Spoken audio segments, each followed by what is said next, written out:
Elle fait près de 66 km de long et est équipée de plusieurs centaines de capteurs. Cette barrière haute technologie a été érigée par la Russie à la frontière entre la Crimée et l'Ukraine. Selon le FSB, les services russes de sécurité, cette clôture est nécessaire pour empêcher les tentatives d'intrusion de saboteurs venus d'Ukraine. Une nouvelle preuve du regain de tension en Crimée, un territoire annexé par la Russie en 2014.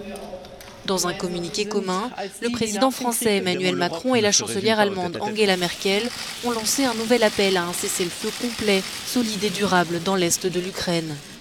Ils ont également appelé à la libération des 24 marins ukrainiens arrêtés par la Russie fin novembre au large de la Crimée. Enfin, les deux dirigeants ont fait part de leurs profondes inquiétudes concernant le respect des droits de l'homme en Crimée et la situation militaire en mer d'Azov et dans le détroit de Kertch.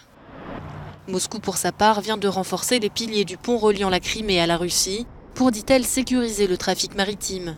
Mais pour ses détracteurs, cette mesure a aussi pour effet de réduire le passage et ainsi renforcer le contrôle de Moscou.